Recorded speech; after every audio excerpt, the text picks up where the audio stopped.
50 Shades of Grey is women's perverse reaction to feminism. And I'm not really sure he knew exactly what I meant at that point. And so I decided to elaborate. I'm like, look, basically, the reason women are flocking to books / movies, because 50 Shades of Grey was turned into a movie, about these ultra assertive, ultra aggressive men who just go in and sweep her off her feet.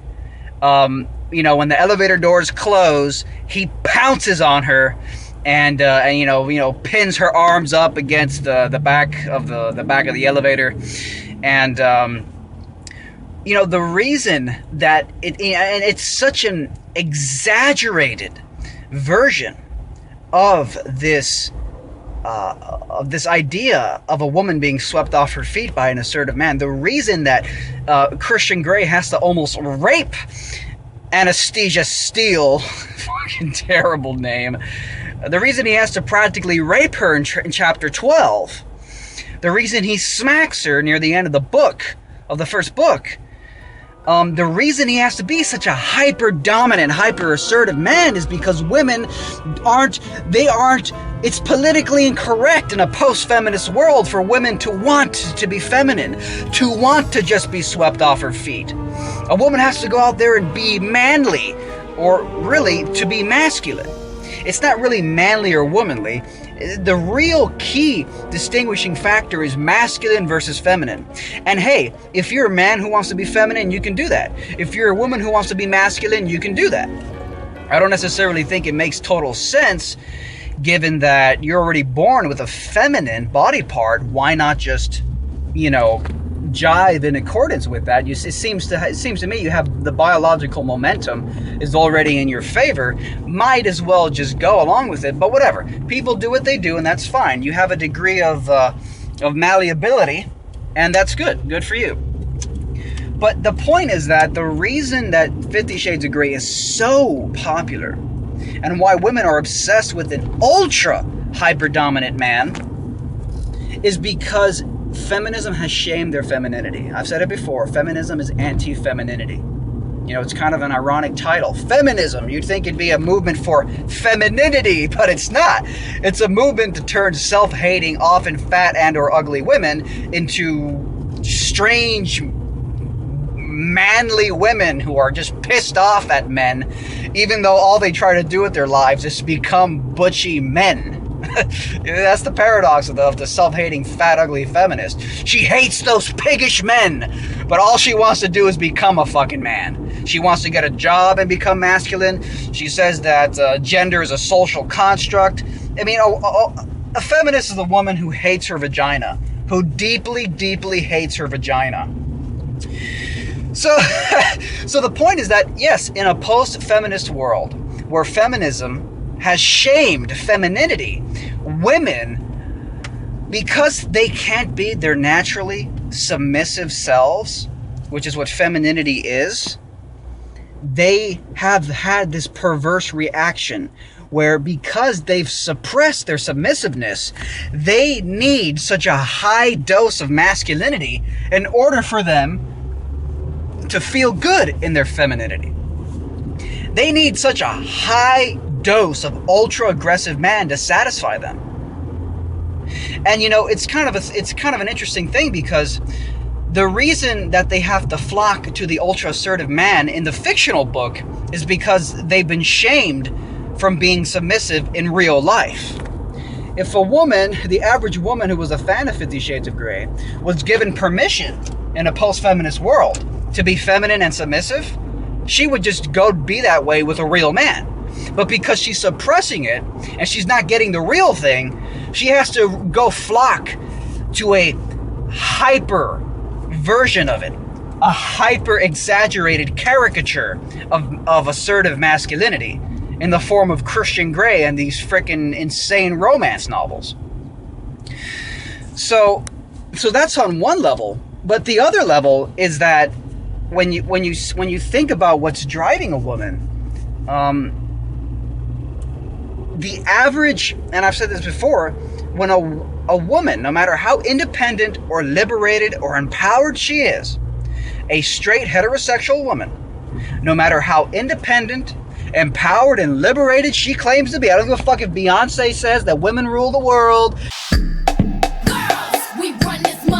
I don't give a fuck if Beyonce says in her songs that, I'm a strong, independent woman, I make my money or whatever. I don't give a fuck how independent a straight woman claims to be. At the end of the day, she wants to get on her hands and fucking knees and grovel to a man that she believes is fucking superior to her. She wants to, and I'm not condemning, don't get me wrong here, I'm not condemning. I'm all for a woman being womanly, because I am the true feminist. I am the true feminist, and I respect the woman, the feminine energy in women.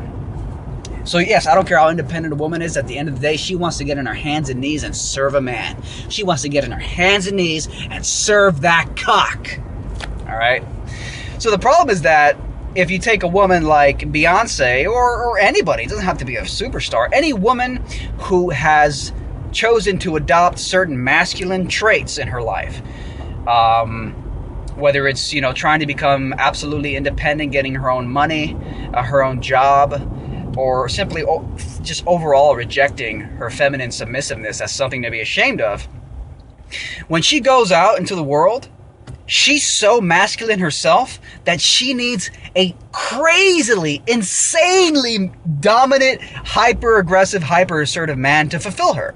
Because she's so masculine in her everyday life, even though she's still a woman and she still craves to get on her knees and serve the cock. She's so masculine in her overall life because feminism shamed her natural, inherent, innate femininity, that in order to appease her femininity, amidst all her masculine assertiveness, she needs a hyper-aggressive, hyper-assertive man to make her to be attracted to him. If it's just something, because that's the polarity nature of masculine versus feminine sexual attraction. They say opposites attract. For a heterosexual feminine woman to be attracted to a heterosexual masculine man,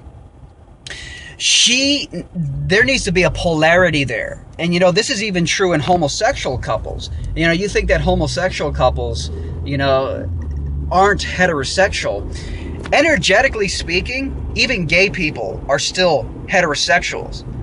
Not in terms of the biology, but in terms of how they behave. This is why in almost every single case, anecdotally, that you've ever seen, and I've ever seen, of a homosexual couple, I've never seen... I'm going to go ahead and say in every single gay couple that I've ever seen, whether it's on TV or seen them in person, there is always one partner in this gay couple who wears the pants, i.e. is more masculine, and one who is the more feminine submissive. All right? It's kind of hard to not feel feminine submissive when your boyfriend is shoving his cock in your ass. Okay? So the point is that even in gay relationships, there's this kind of, there's still the masculine versus feminine dynamic going on. Even in gay relationships, there's still a masculine versus feminine dynamic going on. So the point is that polarity of masculine versus feminine, whether it's in a gay relationship or whether it is in changing lanes here. In Miami, changing lanes is this bitch is dancing. Wow. Okay. Even in gay couples. So the point is that you have to have this masculine versus feminine polarity. That's the root of sexual attraction. It's so much the root of sexual attraction that even in gay relationships, the man and the man, or the woman and the woman, have to adopt the opposing polarity forces in order for there to be sexual attraction. Sexual attraction and arousal is based on the polarity between assertiveness and yielding submissiveness. So again, it goes back to my point that a feminine straight woman who's hyper masculine in this world, she's still a woman, she's still straight, but she lives in a world where femininity shames her natural innate desire to be submissive. And she's also out there, she's being very masculine in a sense that she's going out there, she's got her job, she's trying to be independent, and maybe she subliminally suppresses her femininity, thinking that it's weakness. Because she's so assertive, she needs a extremely dominant, assertive man for her to be aroused. because she has so much masculinity in her already that she needs an extremely masculine man for there to be an actual polarity disparity, a polarity difference between her femininity and the man's masculinity. So this is what it is. 50 Shades of Grey is women's perverse reaction to feminism. 50 Shades of Grey is women's dysfunctional, perverse reaction to feminism. And again, you know, this idea that feminism is pro-woman, bullshit. It's pro-masculinity. Feminism might as well be called masculinism. Okay? Feminism really is just anti-femininity. And if you really respect women, you want to acknowledge who they are as individuals. And some women like being feminine. And when you live in a world that shames femininity as weakness, women are either so repressed sexually, energetically, that they have to go out there and they have to fantasize about ultra-dominant, ultra-assertive, borderline rapist, arguably rapists, men like Christian Grey from the hit book franchise 50 Shades of Grey. International bestseller, translated into over 50 languages. Over 100 million copies sold worldwide, probably 150 million by now. Yeah, I mean, it's a cross-cultural phenomenon. So I think that women naturally want to be submissive. Women naturally want to be submissive and feminine. But feminism has shamed that, so that women are ashamed of it, obviously. And as a result, they go through the world either repressing it and then having to go fucking fantasize about some ultra-assertive man sweeping them off their feet, practically raping them in the 50 Shades of Grey franchise. Or if you're still a heterosexual woman who's still straight and hasn't fully rejected her femininity and still wants to serve the cock, the only cock that'll ever arouse you as a masculine woman is a hyper masculine man. 50 Shades of Grey is women's perverse reaction to feminism. That's not very traditional, and you know, I think that a man should really pay for the first date. Fuck that. We're splitting the bill.